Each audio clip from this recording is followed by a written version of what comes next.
오늘은 시편 121편을 우리 묵상하면서 한번 공부하도록 그렇게 하겠습니다. 그림을 하나 그리고 우리 말씀에 들어가겠습니다.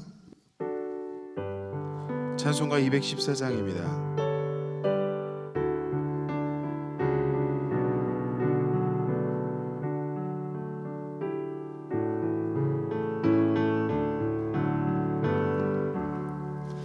나 주의 도임 받고자 주 예수님께 빕니다. 그 구원 허락하시사 날 받아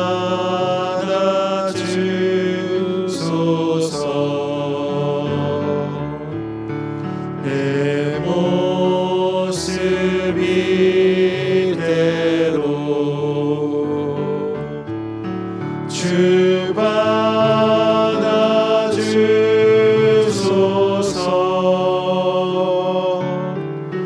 날 위해 돌아가신 주 날 받아 주소서.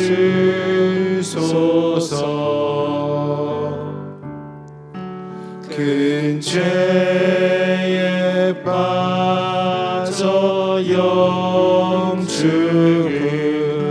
날 위해 피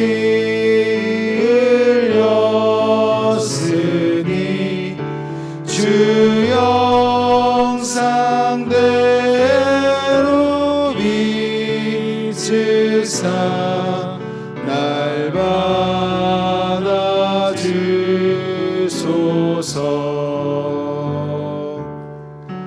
내 모습 이대로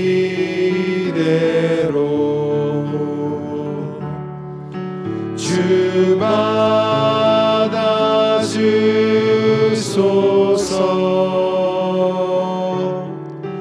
날 위해 돌아가신 주 날 받아 주소서.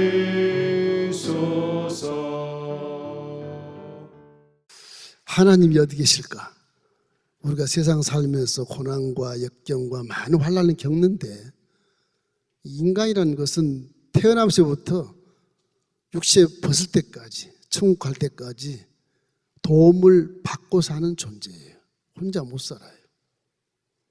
그래서 뱃속에서부터 태어나자마자 젖달라 아우성을 치고 달라고 하고 맨날 구하고 무엇이 그렇게 부족한지 죽을 때까지 구하다 육체를 벗고 천국에 올라가요.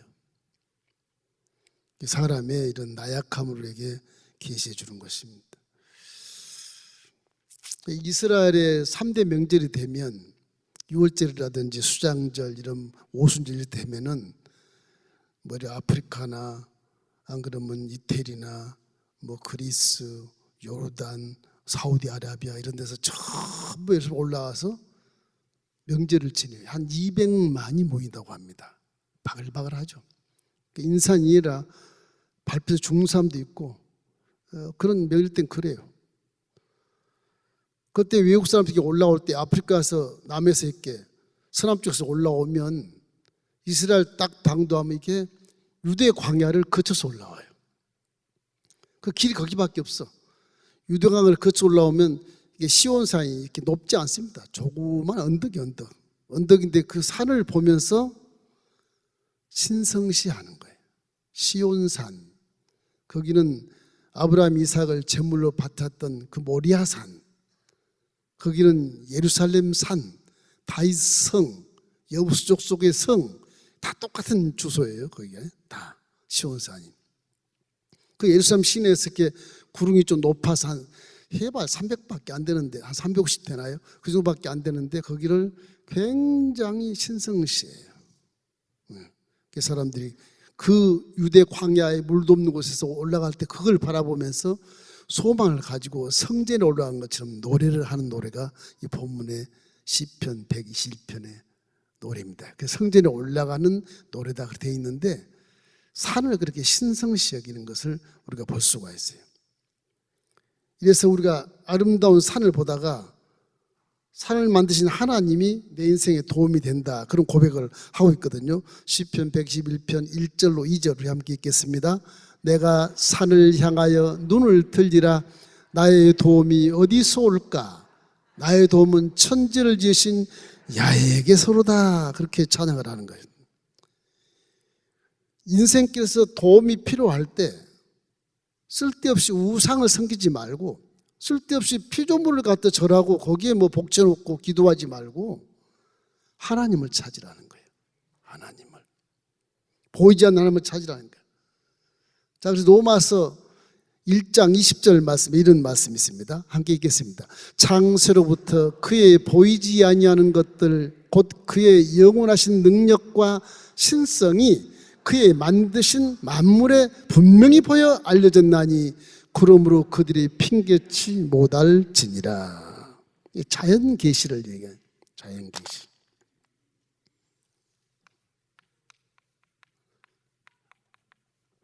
일반 계시라고도 합니다. 하나님 천지 만물을 창조했으니까 이 만물을 바라보고 하나님의 신성을 거기서 깨닫는 자가 복이 있어요. 그냥 예쁘다 지나가는 게 아니고 한 번 더 봐. 왜 이렇게 예쁜 거지? 이유를 보고 그럼 또 한 번 생각할 게 또 생겨. 왜 누가 이렇게 만들었지? 그 영성, 관찰력, 세밀한 관찰력을 하다 보면 그 물음표에 답이 나와요. 오, 이거 신이 만드셨구나. 사람이 안 만들었구나. 그 신을 이제 숭배하게 돼. 그 산에 올라가도 정상까지 올라갈 때 너무너무 힘들게 올라가지 않아요? 힘이 들어. 중턱쯤 올라가서 정상을 바라보면 힘이 들어. 그 내려서 한번 물어보면 금방 위가 정상이에요. 다 그래. 한 30분 가는데도 1분이면 가요. 막 그런 거짓말하고 내려온단 말이에요. 내려온 사람들은. 그 뒤를 딱 돌아보면 올라왔던 모든 아래 것들이 다 보이잖아요.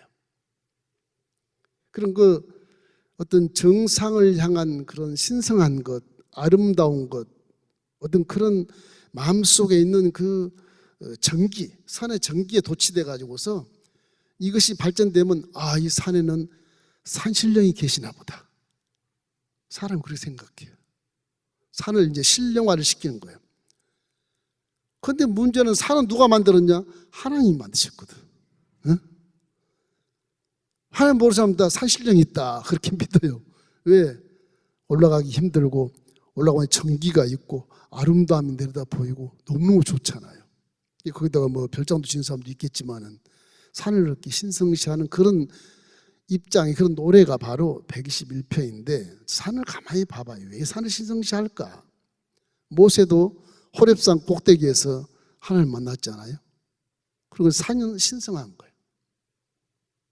하늘과 맞닿아서 그런지 몰라도 이 피조물 사람이 봤을 땐 하나님 만드는 이 산성이지만 그 산성이 그렇게 신령하게 보인다. 하나님을 상징하는 겁니다. 첫째로 산은요, 변함이 없어요. 변함이 없다. 그 자리 그대로 위치를 고수하고 있어요. 위치. 우리 고전 배울 때 옛날에 보면 산천은 의고하되 인걸은 간대없네, 그런 것처럼 사람은 100년 뒤에 쫙 가보면 산은 그대로 수천 년의 역사를 지금 보고 있거든요. 근데도 변함없이 그 자리에 그대로 서 있어요. 지진이 나지 않는 이상은 그대로 있는 거예요. 하나님은 이렇게 변함없으신 분, 영원 분별하신 분, 영원 변치 않는 분, 그분이 우리가 믿는 신과 아니고 우리가 믿는 하나님입니다. 그분이. 물론 그 산을 만드신 전지전능하신 하나님이시고 어디든지 함께 계시는 무소부지하신 하나님의 능력이 있지만 산을 봤을 때 영원히 변치 않는 분이로구나. 그거를 이제 하나님 속성과 성품에 맞춰서 시편 기자가 지금 노래를 하는 거예요. 나의 도움이 어디서 올고, 와, 저 산에서 오는 거 아니야? 하나님이 안 보니까 산을 우러러보면서 신성시하는 겁니다. 입장이 있어요. 자연 계시에 하나님의 속성과 성품이 나타나 있기 때문에 그렇게 노래해도 신학적으로 틀린 게 전혀 없어요. 전혀 없어요. 이분 영성이 깊어서 산을 두고 하는 거예요. 산을 두고. 와, 산이 너무너무 아름답고 정기가 있어서 하나님이 저기 계신 것 같다. 산을 올라가자. 하나님께로 올라가자. 내려가지 말고. 이런 그 영성을 얘기하고 있는 것입니다. 그래서 이 자연 계시에 요즘에 뭐 TV 봐도 자연인 그래가지고 TV 나와도 가끔 보는 거죠. 세상을 떠나서 산에서 산다. 그래 혼자 그 질병도 치료받고 그런다고 그러잖아요. 산에 올라가면 마음이 깨끗해지잖아요. 사람과 다툴 일도 없고 혼자 사는데 뭐가 다툴 게 뭐가 있겠어요. 모든 것을 비우고 자연에 묻히니까 에덴 동산 같은 그런 환경을 생각하는 거죠. 스트레스가 풀리고 그 병이 낫고. 자연인. 저는 그 TV 볼 때마다 저분은 세금은 낼까? 이 생각이 드는 거예요. 자꾸 생각이 드는 거예요. 대한민국 국민이라면 저분 지금 세금 내고 TV 나오는 거야? 이 생각이 막 드는 거예요. 여하튼 자연인도 산에 가니까 질병이 낫고 스트레스가 풀어져서 몸이 건강해진다.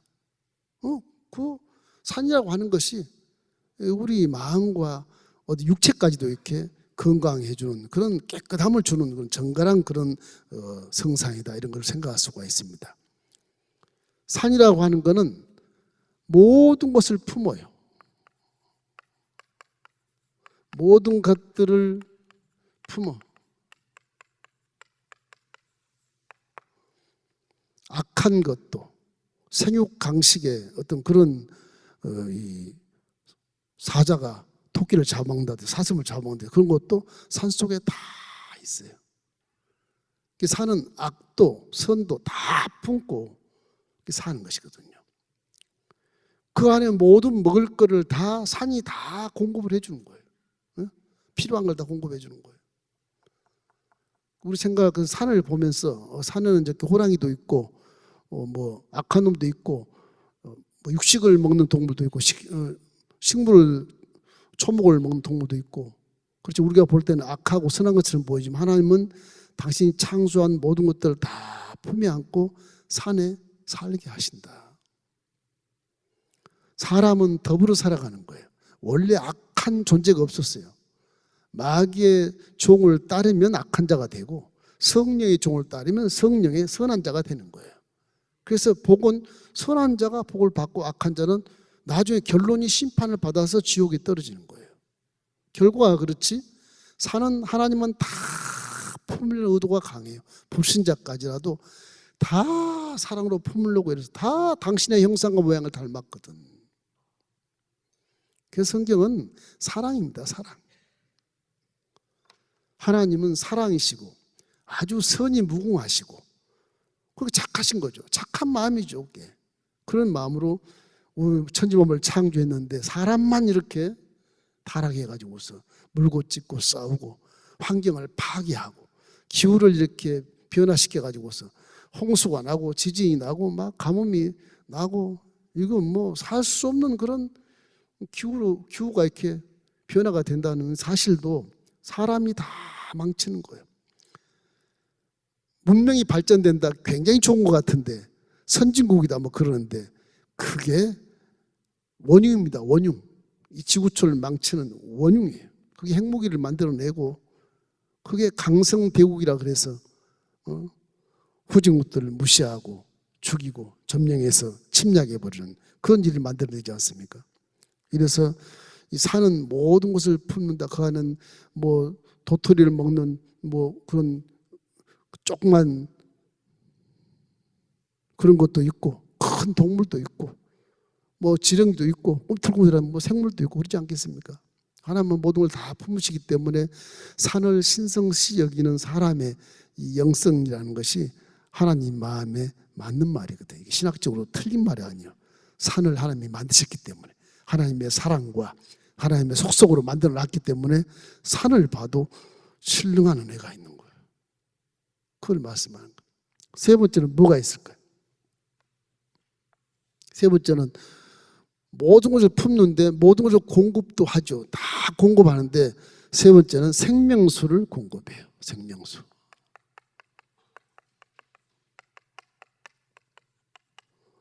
생명수가 없으면 모든 거 죽지 않습니까? 물이 없으면 죽잖아요.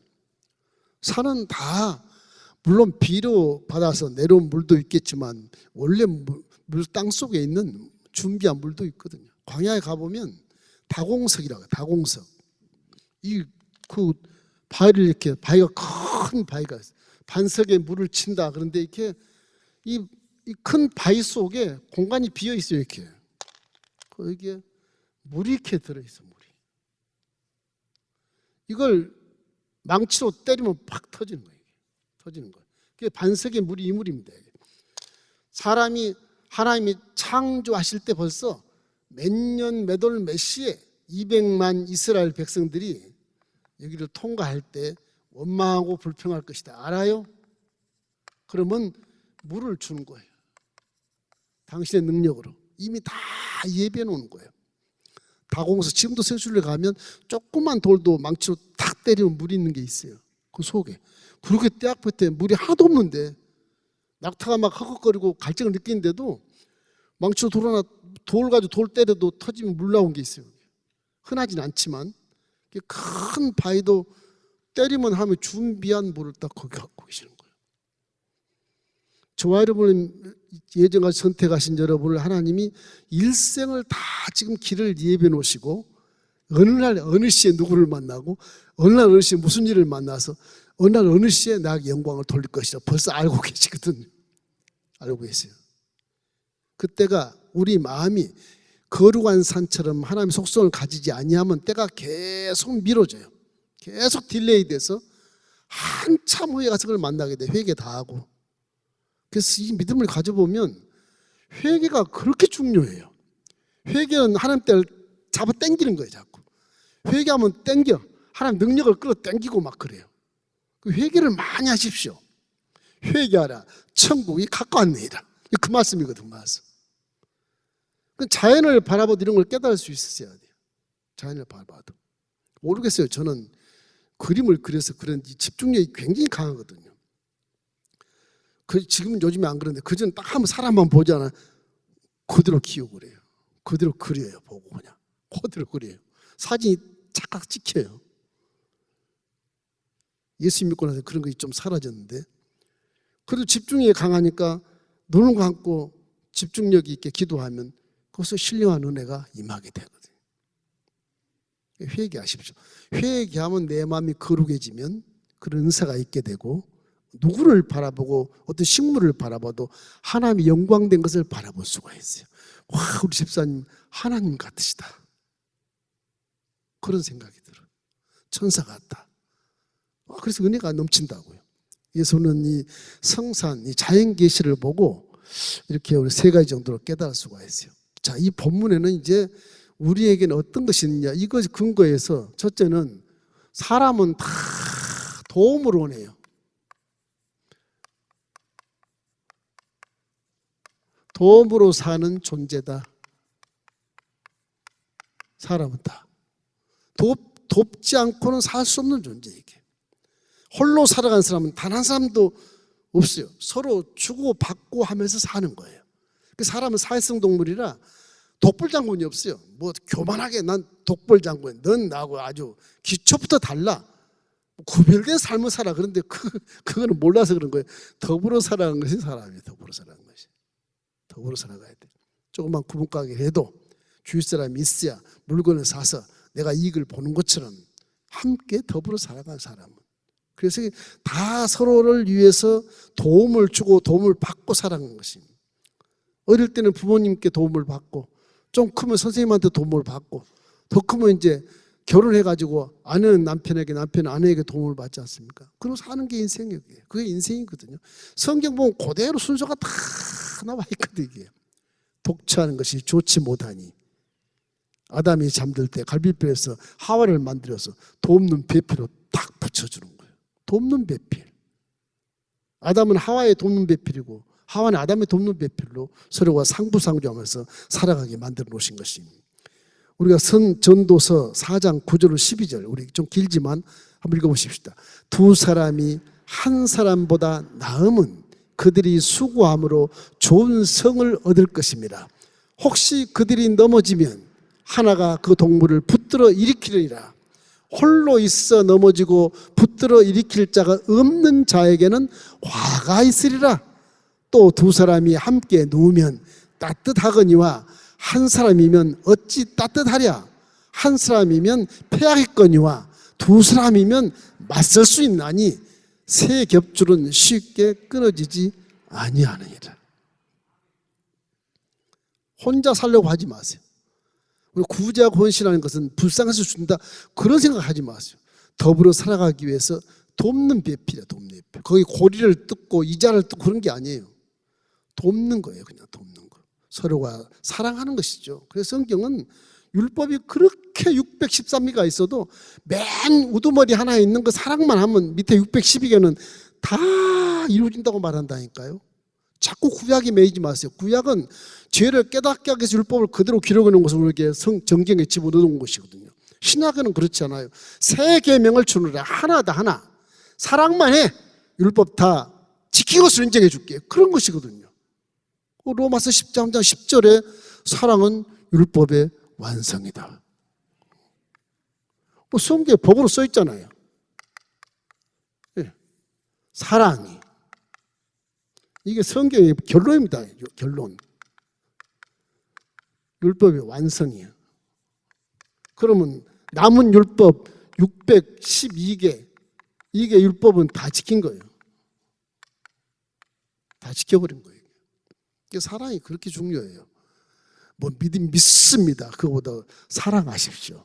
사랑하면 그 속에 은사도 있고 뭐 모든 재능도 있고 뭐 다 거기 좋아하는 거 다 있어요. 따로 은사를 구할 필요가 없어요. 사랑만 하면. 사랑하면 하나님을 사랑하면 하나님이 그래 네가 나 사랑하냐. 그 은사 주지 말라도 은사가 줘서 일을 시켜요. 이렇게. 난 너희로 소원을 두고 행하게 하느니라. 그죠? 복음이 어떻게 보면 간단하고 단조로운데 그걸 설명을 하다 보니까 수많은 것을 덧붙여 설명하게 되는 것이거든요. 예수는 항상 마음속에 우리는 도움을 받고 사는 존재다. 항상 그렇게 생각하십시오.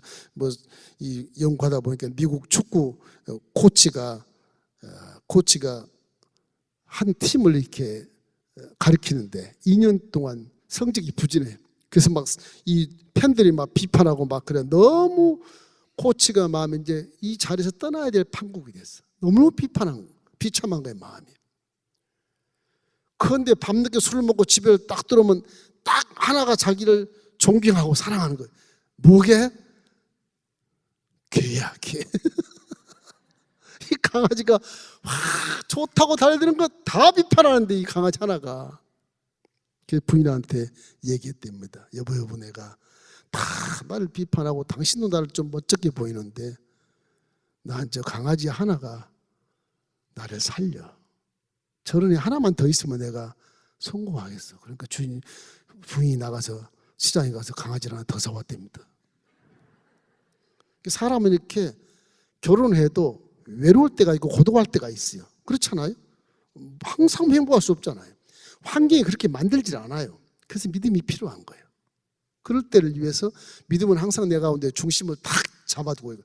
그렇지 않아. 예수님이 어려운 환경 다 이긴다고 말씀하셨어. 수고하고 무거운 짐자들아 다 내게로 와라. 내가 너를 쉬게 하리라. 믿음을 갖고 있으면 그런 거 흔들리지 않아요. 탁 지나가요. 그냥 지나가는 거 그런 거는. 아무것도 아니거든요. 이 때문에 우리는 마음속에 항상 남의 도움을 받고 내가 사니까 이웃도 내가 사랑해야 되겠다. 그건 뭐 성경에 탁 들어맞거든. 너 목숨을 다하고 정성을 다하고 뜻을 다해 하나님을 사랑하고 내 이웃을 내 몸같이 사랑해라. 그거 없으면 좋겠는데. 하나님만 살았으면 좋겠는데 이웃을 내 몸같이 사랑해라. 그 이유가 거기 있는 거. 더불어 살아가는 것입니다. 그걸 교회에서 여러분이 배우고 신앙에서 배워서 세상 나가서 그거를 실천하는 거예요. 그것이 전도예요. 그게 전도예요. 이같이 너희 빛을 사람에게 비치게 하여 저희로 너희 착한 행실을 보고 내 아버지께 영광을 돌리게 해라. 마태복음 5장 16절 말씀. 그 하나님이 원하시는 것이거든요. 항상 우리는 지신 하나님께 영광을 돌리는 그런 삶을 살아야 되는 것입니다. 시편 46편 1절에 우리 하나님은 우리의 피난처시요 힘이시니 환난 중에 만날 큰 도움이시라. 큰 도움이시라. 둘째는 하나님은 우리를 보호하십니다. 보호하신다. 이거 인도하신다. 그래도 돼요. 다 지켜주시는 거예요. 보호하시고. 여기에 111편에 보면 계속 반복해서 지켜주신다, 지키시고, 지켜주신다. 이게 6번 나와요. 계속. 시편 121편 3절로 4절 우리 한번 읽겠습니다. 야훼께서 너를 실족하지 아니하게 하시며 너를 지키시는 이가 졸지도 아니하시리로다. 이스라엘을 지키시는 이는 졸지도 아니하시고 주무시도 아니하시리로라. 계속 나오면 지키신단 말이 계속 나와요. 그 광야길에 살다 보면 이 세상은 광야의 삶이라 그러는데 구덩이도 있고 넘어짐도 있고 막힌 담도 있을 것이고 어둠 속에 떨어지고 짐승의 공격도 있을 것이고 이런 어마어마한 마귀의 소굴에서 하나님을 도움을 구하면 하나님이 지켜주신다. 그런 것입니다. 하나님의 올바른 관계를 맺고 하나님께 인도만 받으면 우리 절대로 실족이 않게 되어 있는 것이고, 신약에 와서는 예수님께서 요한복음 16장 33절 말씀에 너희가 세상에서는 환난을 당하나 담대해라 내가 세상을 이겨노라. 그 바울이 넉넉하게 나는 이길 수 있다 그런 말씀을 고백하지 않습니까? 이런 것처럼 시편 48편 14절 말씀에도 이렇게 되어 있습니다. 이 하나님은 영원히 우리 하나님이시니 그가 우리를 죽을 때까지 인도하시리로다. 신명기 32장 10절이 더 멋있어요. 야훼께서 그를 항무지에서 짐승이 부르짖는 광야에서 만나시고 호위하시며 보호하시며 자기의 눈동자같이 지키셨도다. 신명기 30장 10절 말씀이 얼마나 기가 막히지 몰라요. 그 다음 11절에 가면 하나님이 이 독수리처럼 날개를 펄럭이면서 우리를 홀로 인도하셨다. 신명기 32장이 얼마나 그 승리의 노래가 많은지 몰라요. 거긴 광야에 사는 걸 조목조목 내세우시면서 내가 너를 보호하고 너를 지키고 너를 인도하니까 걱정하지 마. 담대라. 여호수아에 그래서 담대라고 막 말 많이 하지 않습니까? 강하고 담대라. 믿음은 그렇게 세상에 대해서 강하고 담대해야 되는 것입니다. 그래서 하나님의 인도를 받기 위해서는 우리가 보호를 받기 위해서는 교만하지 말고 항상 겸손하고 틀림없이 그 말씀에 순종하시기를 주의 이름으로 축원합니다. 그러면 틀림없이 주님이 보호하시고 인도해 주시게 돼 있어요. 말씀에 순종하지 않으니까 엉뚱하기로 지가 가는 것이지 하나님은 그걸 원치 않으시거든요. 이래서 우리는 인생길이 험하고 지쳐도 우리를 지키시고 보호하시는 하나님을 끝까지 따르시기를 주의 이름으로 축원합니다. 하나님도 끝까지 여러분을 버리시지를 않아요. 버리시지 않아요. 시편 121편 5절 6절 본문 읽어보십시다. 야훼는 너를 지키시는 이시라. 야훼께서 내 오른쪽에서 내 그늘이 되시나니 낮에 해가 너를 상하게 하지 아니하며 밤에 달도 너를 해치지 아니하리로다. 다시 음침한 사망의 골짜기를 지날지라도 하나님 내 막대기와 지팡이 나를 호위해 주신다. 그분이 하나님이시고 그분이시거든요. 우리 항상 하나님 우리를 보호하시고 인도하시는 사실을 믿으시기를 주의 이름으로 축원합니다. 그래서 창세기 18장 15절 말씀, 야곱에게 하신 말씀입니다.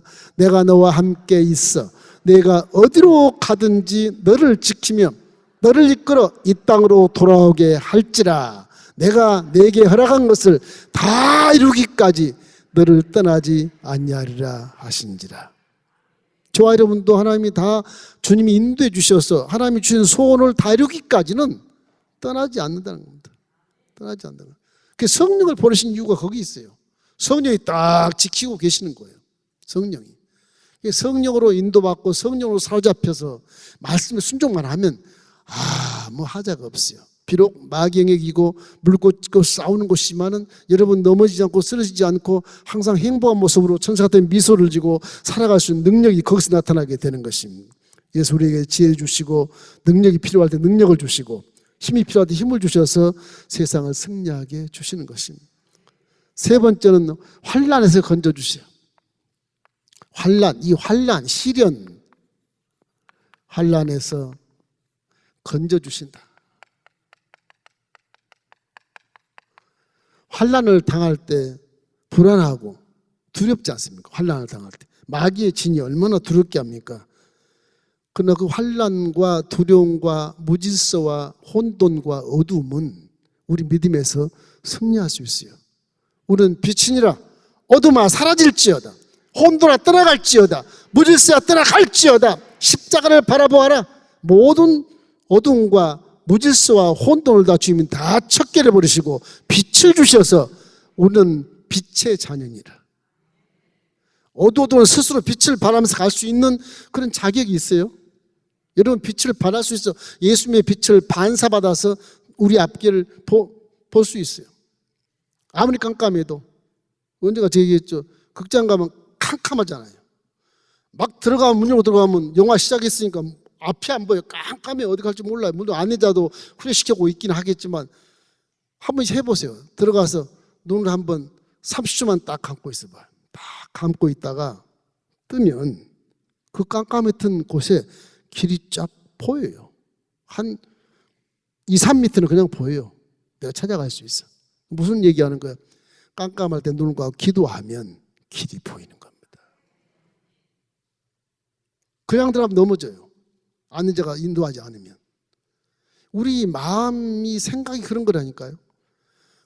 깜깜해서 바라보고 눈으로 보고 와 다 깜깜하고 다 불황이네. 내 사업도 다 틀렸네 이제. 눈 감고 딱 기도해봐요.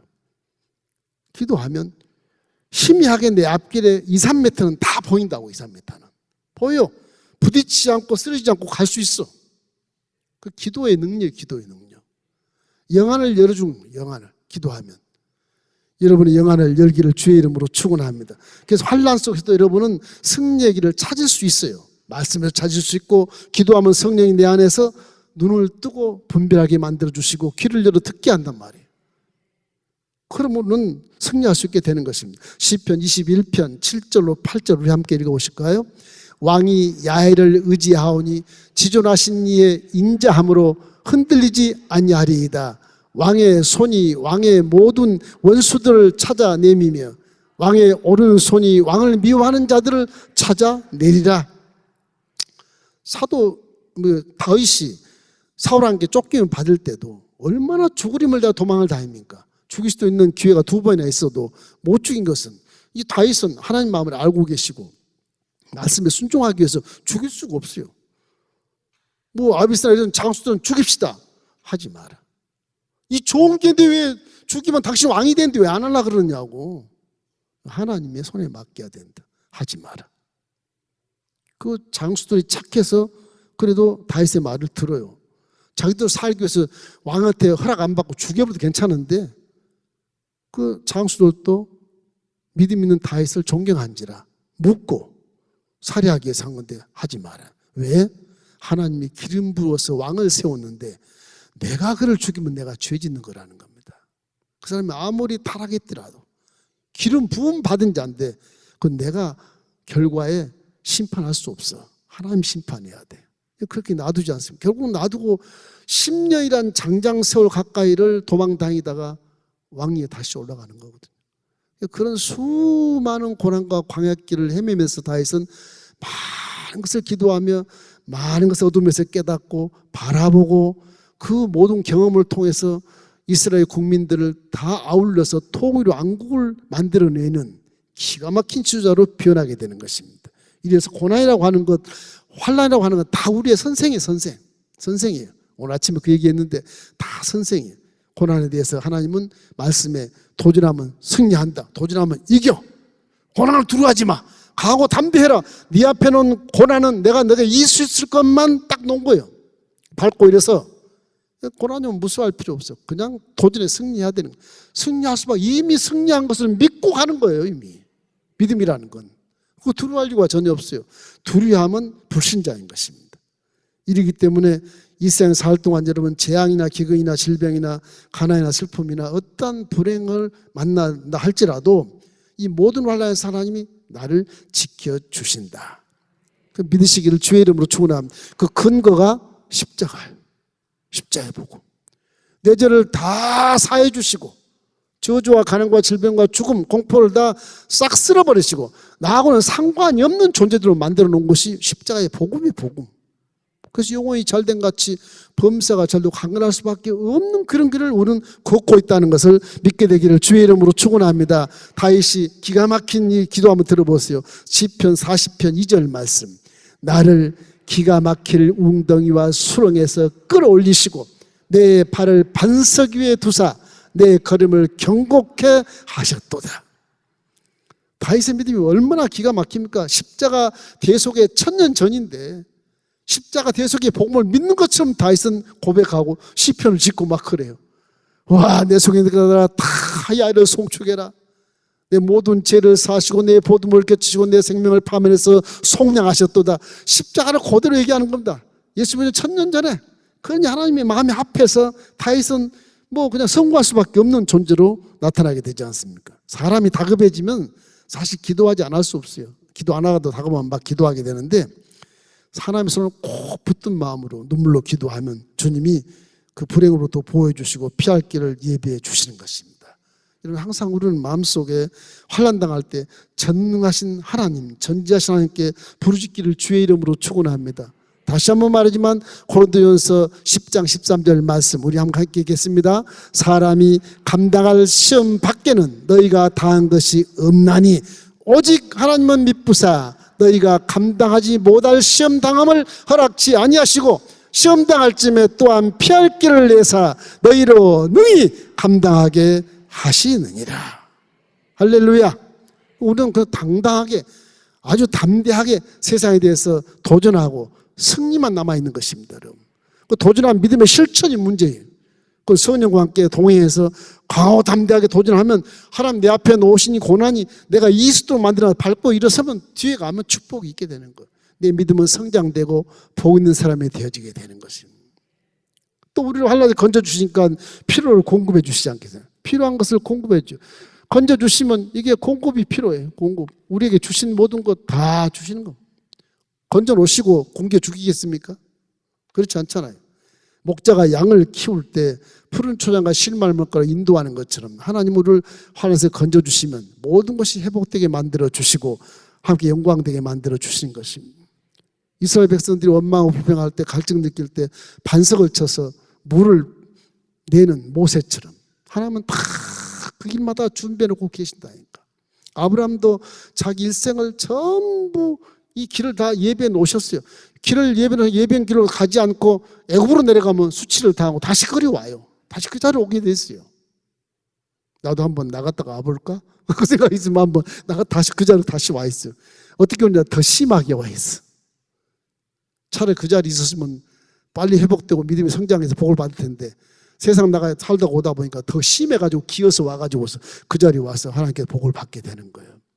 그 잡자도 할 이유가 뭐가 있어요? 그건 아무 의미가 없거든요. 그래서 빌립보서 4장 19절 말씀 읽어보세요. 나의 하나님이 그리스도 예수 안에서 영광 가운데 그 풍성한 대로 너희 모든 쓸 것을 채우시리라.